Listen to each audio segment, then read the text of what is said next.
Bonjour, c'est Catherine? Pouvez-vous venir un peu? C'était un appel de Michel, la jeune sœur de mon mari. Elle avait l'air paniquée, vraiment à bout de nerfs. La maison de Michel est à 2 pas. Je m'en occupe, j'y vais tout de suite. Lorsque je suis arrivée chez Michel, on m'a fait entrer dans une pièce remplie d'abeilles bourdonnantes. Qu'est-ce que c'est que ça? Quand j'ai ouvert cette boîte en carton, elles ont volé. Je me suis dit qu'il fallait appeler Bob, le mari de Michel, qui était au café, et je l'ai appelé. Parler dans une pièce pleine d'abeilles ne semblait pas être une bonne idée, alors Michel et moi sommes sortis. Nous nous sommes retrouvés toutes les 3 sous le porche. J'ai alors demandé à Michel. Alors, Michel, pourquoi as-tu cette boîte d'abeilles dans ta maison? Je n'en sais rien. Je l'ai juste ramassée parce qu'on l'a laissée devant chez moi. Ce n'est pas possible. Cette boîte m'a été envoyée par ma fille, Émilie. Je m'appelle Catherine Jones. J'ai 65 ans et je travaille à temps partiel dans un supermarché local. Une chose qui n'a pas changé depuis mon enfance, c'est mon amour pour les animaux en peluche et les ours en peluche. Quand j'étais enfant, nous n'avions pas beaucoup d'argent, alors je ne pouvais pas souvent acheter des animaux en peluche ou des ours en peluche. Mais maintenant que je suis adulte, chaque fois que je voyage ou que je sors, j'achète un ours en peluche. Les collectionner est devenu mon plaisir. La personne qui s'adonne à ce hobby enfantin est mon mari, Larry Jones. Larry travaille à la mairie de la ville. Il y a environ 1 an, il y avait un ours en peluche que je voulais désespérément. Il s'agissait d'un article en ligne en édition limitée. Une collaboration entre une marque populaire et un personnage. Mais je n'avais jamais fait d'achat en ligne. J'allais renoncer à l'acheter. C'est alors que j'en ai parlé à Larry. Laissez-moi m'occuper des achats en ligne. Nous avons récemment commencé à commander en ligne sur mon lieu de travail. C'est vrai? Oui. Alors, je vais le commander pour vous. Oh, Larry, tu es toujours aussi fiable, merci. Sur ce, Larry a rapidement sorti son ordinateur portable et m'a montré comment commander, en m'aidant tout au long du processus. Chaque fois que j'avais un problème, Larry était toujours là pour m'aider. Après cela, j'ai commencé à tout commander en ligne, des produits de première nécessité aux produits d'épicerie, en passant par les ours en peluche. Vers le mois de décembre de cette année-là, le supermarché dans lequel je travaillais est entré dans sa période la plus chargée. En tant que personne expérimentée, j'ai commencé à travailler presque tous les jours. Je n'avais donc que peu de temps pour aller chercher les articles que j'avais commandés en ligne. Larry était encore plus occupé. C'est pourquoi j'ai décidé de reconsidérer la façon dont je recevais mes livraisons. Récemment, j'ai appris qu'il existait un moyen de déposer mes colis devant la porte d'entrée. Même s'il n'y a personne à la maison, on laisse le paquet à la porte d'entrée. Depuis lors, j'utilise principalement ce service pour mes colis. L'autre jour, alors que j'étais en pause au travail, j'ai reçu un courriel du service de livraison. Il m'informait que mon colis avait été livré. J'avais déjà reçu des courriels similaires à plusieurs reprises, c'était donc comme d'habitude. En rentrant chez moi, j'ai remarqué quelque chose d'étrange. En franchissant le portail de ma maison et en arrivant devant la porte, j'ai regardé autour de moi. Mais le paquet qui aurait dû arriver n'était pas à sa place habituelle. Pensant à d'autres possibilités, j'ai reculé devant la porte. C'est étrange, murmurai-je. Le bruit des corbeaux résonnait dans le ciel couleur de soleil couchant. Larry n'était pas encore rentré du travail, mais il était temps qu'il rentre à la maison. Comme je devais préparer le dîner avant son retour, j'ai décidé de mettre de côté la question de la livraison et je suis entrée. Une fois que j'ai commencé à cuisiner, je me suis tellement concentrée sur ma tâche que j'ai complètement oublié le colis manquant. Les jours suivants, j'ai été très occupée par les tâches ménagères et le travail, et je n'ai pas trouvé le temps de m'occuper du colis non livré. Puis, un dimanche matin de ce week-end, alors que je regardais les informations, Larry m'a dit, « J'ai envie de cette omelette. » Cette omelette est celle d'un café que nous fréquentons souvent. Ce café est tenu par la sœur de Larry, Michelle, et son mari, Bob, est le chef cuisinier et le propriétaire de l'établissement. Nous avons tous les deux décidé, lors d'une rare journée de congé, de nous rendre dans ce café. Larry a proposé. « Voulez-vous aller dans ce café ? Ça m'a l'air bien, allons-y. » J'ai accepté. Bien que nous l'appelions notre endroit préféré, nous n'y allons qu'une fois par mois. En général, c'est quand Larry ou moi exprimons le désir d'y aller. En effet, les omelettes de Bob sont exceptionnelles et constituent l'un des plats préférés de Larry. Ce jour-là, comme beaucoup d'autres, nous avons décidé de nous rendre dans ce café. Le café se trouve juste à l'angle de notre maison. Sous un ciel bleu sans nuages, nous nous sommes dirigés tous les deux vers le café. En ouvrant la porte du café, une sonnette en métal a retenti. « Bienvenue. Et, vous voilà. Merci d'être venu, veuillez vous asseoir au comptoir. » Nous avons été guidés vers des sièges situés juste en face du comptoir de la cuisine. Bien, bien, tous les deux ensemble. Comment allez-vous ? Comme toujours, nous allons bien. Même s'il n'y avait que 4 personnes à l'intérieur. L'atmosphère était très animée. J'aime vraiment cette ambiance joyeuse, je pense que cet endroit est merveilleux. Bob, on peut en avoir 2 comme d'habitude ? Laissez-moi faire. Sur ce, Bob se met à cuisiner. Il fendit et fouetta habilement 4 œufs, les versa dans une poêle et les façonna. Il les a servis dans 2 assiettes. Enfin, il a ajouté du persil italien et l'a passé à Michelle. Voilà, 2 portions d'omelette. C'est délicieux. J'en ai déjà mangé plusieurs fois et j'en connais le goût, mais c'est le genre de plat dont j'ai soudain envie et qui est toujours délicieux. Après avoir fini de manger, on nous a servi du café. Ce plat est toujours aussi délicieux, n'est-ce pas ? Je vous remercie. Sur ce, Michelle s'est assise en face de moi, sur le comptoir. C'est alors que j'ai remarqué quelque chose. Michelle portait des boucles d'oreilles qui ressemblaient à celles que j'avais commandées en ligne. Sans réfléchir, je me suis dit. Michelle, ces boucles d'oreilles sont trop mignonnes. Où les as-tu eues ? Michelle m'a répondu en souriant. Oh, vraiment ? Je te remercie. Je les ai achetées en ligne. Oui, les achats en ligne, c'est bien pratique. Michelle acquiesce et dit. Oui, c'est vrai. Mais quand je tiens ce café tout le temps, j'ai du mal à rentrer chez moi dans la journée. Je n'ai même pas le temps de recevoir les colis. Et si vous demandiez à ce qu'on vous laisse vos paquets à la porte ? Michelle a eu l'air un peu surprise et a demandé. Cela existe-t-il ? J'ai alors décidé d'expliquer en détail le concept du service. Pendant que j'expliquais, je me suis souvenu et j'ai partagé ma propre expérience avec ce service à la maison. C'est un bon service, mais il y a parfois des erreurs. Il y a eu quelques cas où je n'ai pas reçu mes colis alors que je les avais payés. Je devrais vraiment appeler la société de messagerie à ce sujet, mais je n'en ai pas eu le temps. Michelle a répondu avec empathie. Oh. Je vois. C'est ce qui arrive. J'en ai profité pour vérifier l'état de mes colis à livrer. En haut de la liste, l'ours en peluche en édition limitée que j'avais commandé était indiqué comme étant prêt à être expédié. Je l'ai montré à Michelle et lui ai dit. Regarde, Michelle. Il est indiqué qu'il n'a pas encore été livré.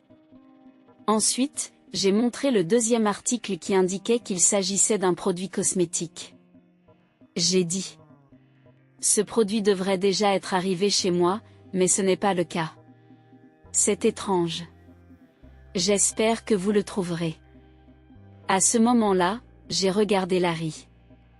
Larry et ses amis avaient une autre conversation, mais ils se sont rapidement joints à notre sujet. Eh bien, je suppose que nous devrions attendre qu'il nous soit livré un jour. Dit-il avec un sourire insouciant. Larry a toujours été un homme décontracté, il ne semble pas prendre les choses trop au sérieux. Nous avons poursuivi notre conversation décontractée pendant un moment avant de quitter le café. Sur le chemin du retour, j'ai impulsivement vérifié l'historique des livraisons sur mon smartphone. Rien n'avait changé, la plupart des colis étaient marqués comme livrés. Je me suis demandé pourquoi ils n'étaient pas arrivés et j'ai pensé à plusieurs raisons possibles. Peut-être que le bureau de poste local le retenait, ou qu'il avait été livré à la mauvaise maison. J'étais presque sûr que personne dans mon quartier n'accepterait un paquet laissé devant la porte de quelqu'un d'autre. Pour l'instant, je me demandais surtout si cet ours en peluche en édition limitée serait livré comme promis. La poursuite ou non de l'affaire dépendrait de l'arrivée de l'ours en peluche. C'est ce que je me disais. 2 jours s'étaient écoulés depuis que j'étais allé au café. Juste après le travail, j'ai consulté mon smartphone avec impatience. Enfin, l'état de livraison de l'ours en peluche en édition limitée que j'attendais avec impatience était disponible. J'ai rapidement quitté mes vêtements de travail et j'ai commencé à marcher plus vite vers la maison. Une fois à la maison, j'ai cherché le colis. Mais je n'ai trouvé de boîte nulle part. Je n'avais toujours pas compris pourquoi le colis n'était pas arrivé chez moi, et je commençais à être frustré. Jusqu'à présent, les seuls articles qui n'avaient pas été livrés étaient des cosmétiques et des condiments, et je n'étais donc pas pressé. Mais cette fois-ci, c'était différent. L'ours en peluche que j'attendais avec impatience et qui devait faire partie de ma collection n'était pas arrivé. J'ai décidé d'en avoir le cœur net. Ce soir-là, j'ai parlé à Larry. Je n'ai pas reçu l'ours en peluche qui devait arriver aujourd'hui. C'est grave. Combien de fois cela s'est-il produit? Probablement 3 fois. Il y a quelque chose qui ne va pas. Je vais appeler la poste. C'est ce que nous allons faire. J'ai appelé le bureau de poste le plus proche. Mais comme prévu, pas de bonnes nouvelles. Le livreur a répondu à l'appel. Je ne trouve pas le paquet que vous avez dit avoir laissé à la porte. C'est vrai? Je suis sûr de l'avoir laissé devant votre porte. J'ai pensé que vous l'aviez peut-être encore. Qu'est-ce qui se passe? Il est possible que quelqu'un l'ait volé. Vous devriez faire un rapport de police. Merci. Je vais y réfléchir. Nos 2 esprits ont semblé sombrer. Pour une raison que j'ignore, j'avais aussi de la peine pour le livreur. Même si je voulais porter plainte pour vol, je n'avais aucune preuve solide et j'hésitais. C'est alors que Larry a dit. Demandons à Emily. Elle connaît peut-être une solution. Emily est notre fille, qui a eu 40 ans cette année. Aujourd'hui, elle est mariée et vit dans la maison de son mari, apparemment submergée de tâches ménagères et de travail chaque jour. Pensant qu'il serait plus facile de discuter avec ma fille Emily, j'ai décidé de lui demander conseil. Allô, Emily? C'est Emily. Qu'est-ce qu'il y a? J'ai un problème depuis un mois. Les colis que j'attendais ne sont pas arrivés. J'ai expliqué en détail à Emily la situation concernant les récentes livraisons manquantes. Bien sûr, j'ai également mentionné que le livreur était certain de les avoir déposées. On dirait que quelqu'un les a prises. C'est aussi ce que je pensais. Que dois-je faire? Si vos colis sont toujours volés, j'ai une idée. Elle a gloussé un peu, puis elle a fait une proposition originale. Je vais envoyer une boîte d'abeilles. Si nous la laissons à la livraison, nous pourrons peut-être prendre le voleur en flagrant délit lorsqu'il l'ouvrira. Qu'en pensez-vous? Pour être honnête, l'idée semblait bien trop audacieuse, mais cela valait la peine d'essayer. Tu peux vraiment faire ça? Ne vous inquiétez pas. Nous avons un énorme essaim d'abeilles chez nous, et cela pourrait nous aider à attraper le coupable rapidement. Sceptique mais pleine d'espoir, j'ai attendu le colis rempli d'abeilles. Quelques jours plus tard, après le travail, j'ai consulté mon téléphone et j'ai vu que la livraison prévue avait été effectuée. À mon retour à la maison, comme toujours, le colis était introuvable. Je ne savais pas si c'était bon ou mauvais signe, mais je ne pouvais rien y faire. Honnêtement, j'étais sur le point d'abandonner. À ce moment-là, mon smartphone a sonné. C'était un appel de Michel. Bonjour, Catherine. Tu peux venir un peu? Sa voix semblait urgente, presque paniquée. L'appartement de Michel n'était qu'à quelques pas. Bien sûr, j'arrive tout de suite. Quand je suis arrivée chez Michel, elle m'a conduite à sa chambre. À ma grande surprise, la pièce était remplie d'abeilles qui volaient partout. Oh mon Dieu, qu'est-ce qui s'est passé? Quand j'ai ouvert cette boîte, voilà ce que j'ai trouvé à l'intérieur. Tout d'abord, j'ai été choquée de voir des abeilles bourdonner partout dans la pièce. Et encore plus choquée de découvrir que Michel était la coupable. Émilie m'avait dit que les abeilles ne piquaient pas à cette époque de l'année, sauf si elles étaient provoquées. Je n'avais donc pas encore été piquée, mais je n'étais pas sûre pour Michel. Je me suis dit qu'il fallait que j'appelle Bob, qui devait être au café, et j'ai donc composé son numéro. Pensant qu'il serait difficile de discuter dans une pièce remplie d'abeilles, Michel et moi sommes sortis. Nous nous sommes retrouvés tous les trois devant la porte d'entrée. J'ai alors demandé à Michel. Alors, Michel, tu sais pourquoi il y a une boîte d'abeilles dans cette maison? Je n'en ai aucune idée. J'ai juste pris et ouvert la boîte qui était à l'extérieur. Ce n'est pas possible. Cette boîte m'a été envoyée par ma fille, Émilie. Je vous l'ai dit, je ne sais pas. Michel, tu l'as volée? J'ai dit non, n'est-ce pas? Michel a haussé le ton. Si tu dis que tu ne l'as pas volée, je peux jeter un coup d'œil à l'intérieur? Peut-être que d'autres objets volés pourraient en ressortir? Pas question. Laissez-moi vérifier la chambre rapidement. En disant cela, Michel est entré dans la pièce, sans me laisser entrer. Je n'ai pas eu d'autre choix que d'attendre dehors. Qu'est-ce qui se passe ici? J'avais demandé à ce que mes paquets soient déposés devant la porte d'entrée, mais ils n'arrivent jamais ces jours-ci. J'ai parlé à ma fille de l'éventualité d'un vol, et c'est pour cela qu'elle a envoyé ces abeilles. Pendant que j'expliquais cela à Bob, nous avons entendu Michel crier. Elle a probablement été piquée par une abeille dans sa panique. Michel est sorti, l'air ébouriffé. Elle a dit, la pièce est en désordre avec ces abeilles qui volent partout. Alors j'apprécierais que vous rentriez chez vous pour aujourd'hui. Elle a indiqué qu'elle ne laisserait personne entrer dans sa chambre aujourd'hui à cause des abeilles. C'est alors qu'une personne inconnue s'est approchée de nous. Il s'agissait d'un apiculteur nommé Oliver, un ami d'Émilie vivant dans les environs. Après une rapide présentation, Oliver a dit, Émilie m'a demandé de l'aide pour les abeilles. Est-ce que je peux m'en occuper ici? Oui, je vous en prie. Nous vous en serions reconnaissants. Pendant que Michel s'agitait, Bob et moi avons conduit Oliver à l'intérieur de la maison. En attendant que les abeilles soient ramassées, nous avons continué à parler dehors. Je pense que nous pourrons vérifier la chambre aujourd'hui. Mais je n'ai que des choses que j'ai achetées. Ce n'est pas la peine de vérifier. Michel s'est soudain montré très sûre d'elle. Elle a probablement l'intention d'insister sur le fait que tout ce qu'il y a là est à elle. 30 minutes plus tard, Oliver a fini de récolter 900 abeilles. 900, choqués par le nombre d'abeilles, nous sommes entrés tous les trois dans la pièce. J'ai jeté un coup d'œil rapide dans la pièce. Puis j'ai commencé à fouiller dans tous les coins. À ma grande surprise, j'ai trouvé des produits de première nécessité, comme l'assouplissant et les cosmétiques que j'avais commandés, éparpillés ici et là. Alors, tu as appris tout ça aussi, hein? Non, je te l'ai dit.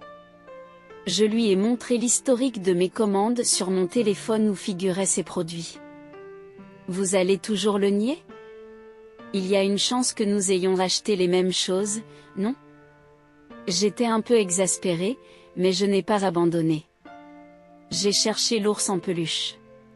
Et, près du bord du canapé, j'ai trouvé un ours en peluche qui me semblait familier. Est-ce que cet ours en peluche est aussi celui que tu as acheté? Oui. Je savais que cet ours en peluche était une édition limitée et que chacun avait son propre numéro de série. J'ai donc vérifié le numéro de mon ours en peluche sur mon téléphone et je l'ai comparé au numéro de celui-ci. Les deux avaient le même numéro à 5 chiffres. Cet ours en peluche est le mien. Tu vois? Il a le même numéro. Je l'ai montré à Michel et Bob. Je ne savais pas que les peluches modernes pouvaient faire ça. Bob a marmonné. Michel s'est assise sur le canapé et a regardé vers le bas, silencieuse. Alors, c'est toi qui volais chez nous à chaque fois? Oui. La voix de Michel s'alourdit. Qu'est-ce que tu as pris? Tu ne les as pas utilisés pendant tout ce temps, n'est-ce pas? J'ai utilisé un peu de toner et des assaisonnements importés. Pourquoi faire une chose pareille? Plus que d'être fâché de s'être fait voler des choses, je voulais connaître son mobile. C'est que, je n'avais plus d'argent. Le montant que je dépensais dépassait ce que j'avais, c'est tout. Mais pourquoi dépenser autant? Dans quoi l'avez-vous dépensé? Eh bien, Les mots de Michel s'interrompent. On aurait dit qu'elle cachait quelque chose et qu'elle ne voulait pas en parler.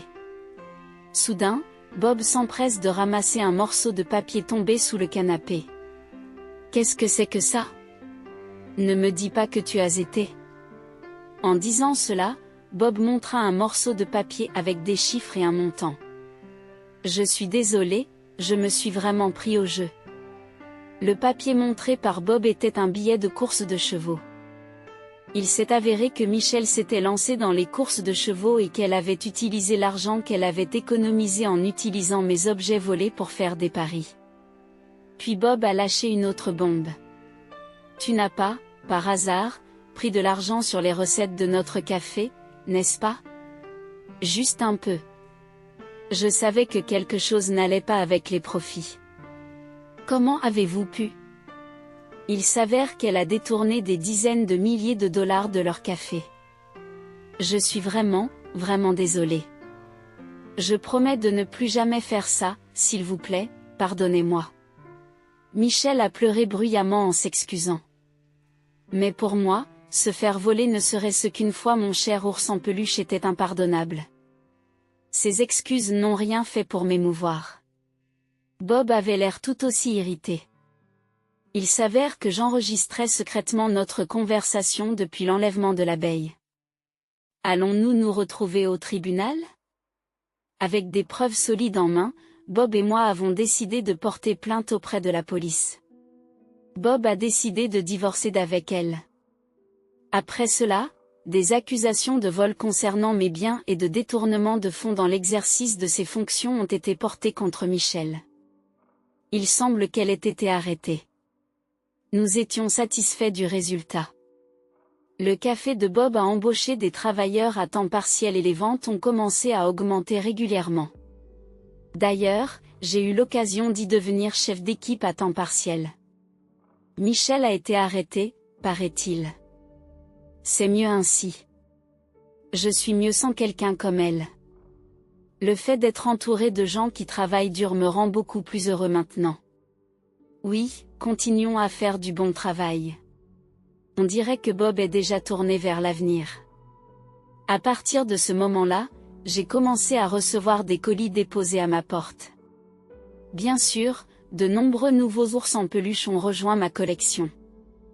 Larry et moi sommes même partis en voyage pour collecter des ours en peluche en édition limitée dans différents endroits, et chaque jour est un bonheur, entouré de tous ces ours en peluche avec Larry.